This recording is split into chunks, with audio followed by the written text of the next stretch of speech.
Hi everyone, today we're going to be talking about the properties of real numbers. If you turn to the side of your notes that have the photos, we're going to talk about the commutative property, the identity property, multiplicative property of 0, the associative property, the inverse property, and the distributive property. But first we're going to start with the commutative property. So if you want to flip over to the back side of your notes that have the three groups of the commutative, identity, and multiplicative property. So for commutative, we have a photo of a car here just to remind you of a commute. So if someone's commute to work, if you want to just make a note of that. We're talking about commute because we get to move things and change the order of things in this property. So using that root word of commute might help you remember that we're just able to move things around. So down here for addition, we have 5 plus 4. So this is going to be equal to 4 plus 5. And we know that 5 plus 4 on the left-hand side is going to give us 9. And it's the same thing on the right side where we have 4 plus 5. That also equals 9. This is an example of the commutative property using addition, where it didn't matter which way we wrote 5 plus 4 or 4 plus 5. We got the same answer on both sides. So changing order, where it says this CO here, changing order is what we can remember for commutative property. So let's try another example for addition. 17 plus 8 plus 3. That could also be the same as 17 plus 3 plus 8. That's going to let us change our order.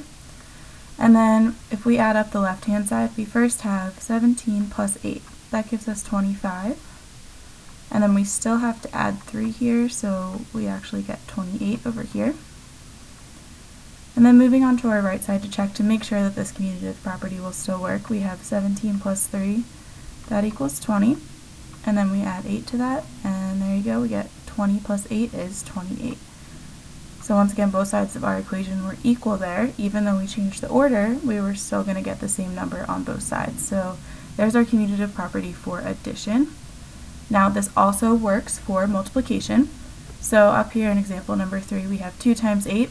So just changing the order, that's going to be equal to 8 times 2 is what our commutative property will say. So 2 times 8 is 16.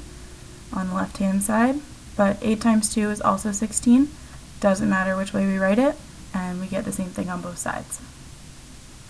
Same idea when you have 3 numbers down here, so 5 times 18 times 2.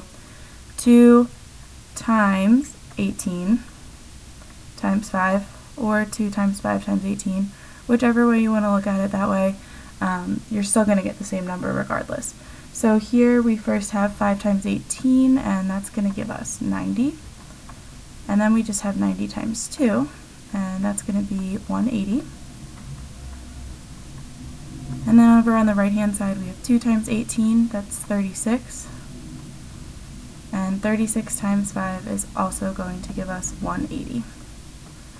So even with multiple numbers here, just like we had 3 numbers over on number 2, and in number 4 we have 3 numbers where we're multiplying, either way, whichever order you want to do it in, you're going to get the same number.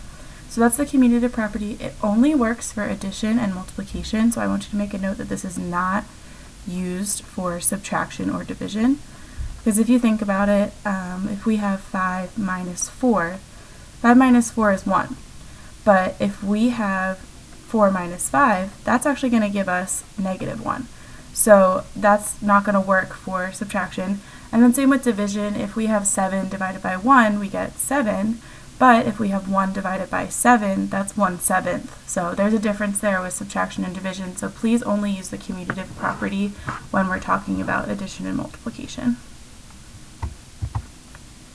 Okay, so the next property we're going to talk about is the identity property. And here we have a picture of handprints, and that's just kind of to remind you that if you have a fingerprint, that's all your own. When they do your fingerprints for the FBI or wherever you're going to get them checked for, they do that because everyone's fingerprints are individual.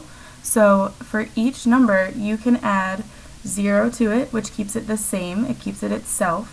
And if you multiply any number by 1, you're going to keep the number the same. So keeping the numbers same identity, we can use the 0 for identity property of addition and 1 for the multiplicative identity property. So for the additive identity, 975 plus 0, we're not adding anything to it, so it just stays the same. It keeps its identity of 975. Now down here in example 2, we have 0 plus blank equals negative 7, and and we're going to add negative 7 to that. That's just switching the order, which we just saw, commutative property. It's just changing the order around of 0 plus negative 7 instead of up top where we had 975 plus 0.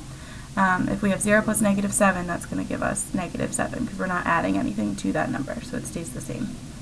Now over here in multiplicative property, we have negative 28 times blank equals negative 28. And we know that if we multiply anything times 1, it's going to stay the same. So negative 28 times 1 equals negative 28. Down here in number 4, we have blank times 1 equals 3.75. And we can just say, well, that's 3.75 because anything times itself is going to stay the same. So 3.75 times 1 equals 3.75. So with that identity property, just think about keeping it the same and what operation you have to do and which number you're going to use. Because adding 1 to a number isn't going to keep it the same, and multiplying by 0 is not going to keep it the same. So make sure you understand that you add 0 and multiply by 1. Okay, so we're going to move on to our third property now, the multiplicative property of 0. And it's a mouthful, but multiplicative property of 0 simply says multiply by 0. That word multiplicative in there has multiply basically in it, so remember you're going to be multiplying by 0. Now, if you take 0 times anything, you're just going to end up with 0. So in this first example, 21 times 0, that's just going to be equal to 0. Down in number 2, negative 8 times what will give us 0? Well, we need to fill in a 0 there because anything times 0 will become 0. If you take something 0 times, then you have 0 of it, and that's why this property works. Now, you can also do it over in example 3 where we have parentheses first. So we have to use our order of operations, PEMDAS right here. So PEMDAS tells us look inside of the parentheses first, and inside our parentheses we have negative 4 plus 4. And if you recall with our integers unit, negative 4 plus 4 is going to equal 0. That means we have 6 times 0, and that whole answer then is going to be equal to 0. So make sure you're using PEMDAS and stuff like this where you're paying attention to your order of operations. Now again, we have parentheses and multiple operations down in number 4, so 0 times the quantity of 793 times 516. Now if you first look at that and you're like, what the heck is that number? It's a huge number. But if you notice right out here, 0 times this whole thing, even though we should do our parentheses first, and we could, we're going to end up multiplying every single thing in this equation by 0, so our answer is just going to be 0. So don't let the big numbers scare you and intimidate you away from this problem. All you got to do is just multiply by 0, and you know that that's going to be equal to 0. Okay, so we just finished up our first page. The one side said prop. Now we're going to move on to your second sheet that ends with RTs, so the other side of the property sheet. And we're going to be starting with the associative properties on this side. So associative property says that we're going to be associating with different groups, so you're moving your parentheses. And we have a picture of a group of people up top to remind you that whether you're associating with one group, maybe in one point, and then you move on later on in the day to another group of people, it's like when you switch classes, you have different groups of friends maybe. So associating with different groups. So just in our math equation then, that's just going to mean that we have to move our parentheses, and that's what that reminder is telling us. So just associate those numbers with different numbers. So it works for addition and multiplication. So if we start over here in example 1, it's telling us that we have 4 plus the quantity of 3 plus 9. The associative property tells us that we can move the parentheses around the 4 plus 3 instead of the 3 plus 9, and it should give us the same thing. So over here we have 4 plus 3 plus 9. PEMDAS tells us to go in the parentheses first, so we get 4 plus 12. 4 plus 12 is going to be 16. So that means that we need to get 16 over here on the right side. So they first did 4 plus 7, or sorry, 4 plus 3, which equals 7, my bad. And then we have to add something to that. And if it's supposed to equal 16, then we need to be adding a number that will be 7 plus what is 16, and that number needs to be 9. So 7 plus 9 will give us 16. And that makes sense because then all we did was we brought this 9 over to here. And it's the same problem we started with, 4 plus 3 plus 9, however the parentheses are around different groups of numbers. So that's what the associative property says, is just associating the different parentheses. So with addition, you can use the associative property if all of the signs are addition signs. So another example down in number 2, we have the quantity of A plus 4 plus 7. So you first are adding a plus 4, which we can't show what that would be because a is just a variable here. It could be any number, and we're just representing it with that letter for now. So we would have a plus 4, and then we would add 7 to that. Now, the associative property tells us that that would also be a plus the quantity of 4 plus 7. So that same number there, but now the 4 plus 7 are in parentheses instead of the a plus 4 on the left side. So once again, we just move the parentheses. So we can also use the associative property for multiplication. So if we have 5 times 3 times blank needs to equal the quantity of 5 times 3 times 4, that means that over here we're going to need the number 4. And if we check our math here, we have 5 times whatever's in our parentheses, and that's going to give us 12. 5 times 12 is 60. And over on the other side here, we have 5 times 3 first are in the parentheses, and 5 times 3 is 15. 15 times 4, 15 minutes in an hour, or 4 sets of 15 minutes in an hour, that is equal to 60. Think about your clock to remember those times tables. And 60 equals 60. So it was a 4 there we needed to fill in, and once again, these were all multiplication signs now, so we were able to move those parentheses around within the problem. So just associating the numbers with different numbers. Now in this last example here, we have a times b, or the quantity a times b times c. Over on the right hand side, we have a times the quantity of b times, and we're just going to put the letter c there as the variable that is representing a number that could be used there. So this is just the general form of saying, well, any number a that's different than b, multiply them together, and then multiply a different number c times all of that. It's going to be the same whether the parentheses are in the first two or around the last two. So there's your associative property. Alright, so the fifth property we're going to talk about is the inverse property, and once again we can use this with addition and multiplication. So let's first talk about the inverse property for addition. So you're going to be adding or subtracting a number to make the equation equal to 0. So we have 4 plus negative 4. These two numbers are opposite numbers on the number line, so 4 and then you're adding negative 4, that's going to end up giving us 0. So 4 and its opposite added together equals 0. Now we have to look at number 2, and we have blank plus 7 will equal 0. Up here we had 4 plus its opposite. So here we're going to need 7 plus its opposite, and the opposite of 7 is negative 7. So then this equation reads negative 7 plus 7 will equal 0, and that's a true statement. So over here for addition, just write that you need the opposite of a number. And that's why we kind of have those upside down smiley faces on the screen, and you have upside down people doing handstands on your worksheet, I believe. So that's just to remind you that you're kind of taking the opposite and flipping things around. So using that opposite for addition is going to add up to 0. So inverse, kind of think like reverse, opposite, like those kind of words kind of come together, and that might help you remember that you need the opposite of a number to add to it.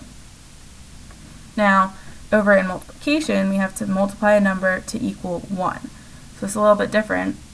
In the example 3, we have 2 times 1/2 equals what? Well, if you have 2 of 1/2 of something, like if you have 2 halves of a muffin, you have an entire muffin. You just have one muffin. So 2 times 1/2 is just equal to 1.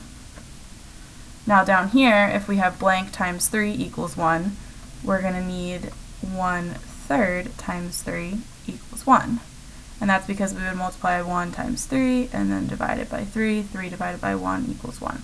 Or think about it maybe like you have 3/3 of a pizza, that's just one whole pizza. So the way you get the number to multiply to equal 1 is you take the inverse of the number by flipping it upside down. So with 2, we started with 2, we can always write a number as a fraction by putting it over 1, and then to make its inverse, all we have to do is flip that fraction upside down. So its inverse there would be 1/2. Same with 3 and 1/3. You start with 3, put it over 1, flip it over to make its inverse, and you get 1/3. So multiplying both of these numbers together then, we would get 1 because they are the multiplicative inverse of one another. Okay, so the last property we're going to look at today is the distributive property, and you may or may not have seen this one in the past, and it's a little bit trickier than the others, so please pay attention closely to this one. We put $1 here to remind you that maybe you're distributing money. So say you're going to give money to all of your siblings because you're feeling really nice one day. You're going to distribute it evenly to everyone because it's fair to give everyone the same thing. So you distribute, you could think of money, or you could think of someone giving everyone gifts, or distributing a piece of pizza to 8 people, everyone gets one slice, that kind of thing. So you're giving out a number to each part. So we can see multiplication over addition. That's going to first look like 4 times the quantity of 2 plus 3. So we have this 4 pushed up against the parentheses, which tells us we're multiplying, but we're multiplying 4 by the entire quantity inside here. So we're multiplying 4 by 2, but we're also multiplying 4 by 3. And this addition sign in between tells us that we need to add those two values together. So 4 times 2 is what we need to do first. And then our arrow says, well, we also need to do 4 times 3. And we're adding those two things together, so that gives us 8 plus 12. And 8 plus 12 is going to give us 20. So that's what our distributive property tells us to do. And to check to make sure that it works, you can just do PEMDAS here. We go inside our parentheses first. 2 plus 3 is 5. And then you just have to do 4 times 5. And we all know that 4 times 5 is 20. So there's your proof that the distributive property does indeed work over addition. So down in number 2, go ahead and draw your arrows again. This time we're multiplying 2 times the quantity of 6 plus 7. So we first distribute 2 to 6. So I'm going to fill in the 2 over on the right side. So we're doing 2 times 6. But we're also adding that to 2 times 7. 2 times 6 equals 12. 2 times 7 gives us 14. And when we add those two numbers together, we get 26. And if we just double check to make sure it works again, we would have 2 times whatever's in the parentheses, so 6 plus 7. 6 plus 7 is 13. And 2 times 13 is 26, so the distributive property did work for us there again. So this one's pretty cool, but it is easy to make a mistake, so I always like to draw those arrows to remind myself what I'm doing with those numbers that are in front of the parentheses there. Now, we can also do it over subtraction, and that's what we have over here on the right side. This one's a little bit backwards in example 3. We're saying we need to figure out what number we're multiplying by the quantity of 9 minus 7. So if we were going to just draw our arrows in to remind us, okay, well, we're going to be multiplying something times 9 and something times 7. Over here on the right side, it says we're doing 8 times something minus 8 times something. So we can just figure out, well, that means that the number we're distributing to each number is 8. So 8's going to go in front of our parentheses there. And then that means we're doing 8 times 9. So I'm going to say 8 times 9 here on the right side. This time now we have a subtraction sign, so instead of adding like we did on the first two, we're going to be subtracting these numbers. So we have 8 times 9 minus 8 times 7. Now 8 times 9 gives us 72. 8 times 7 is 56. And that is going to give us 16. And just to double check it works over subtraction as well, we can do PEMDAS over here. 9 minus 7 in our parentheses is 2. 8 times 2 is 16, so it does work. There's your proof.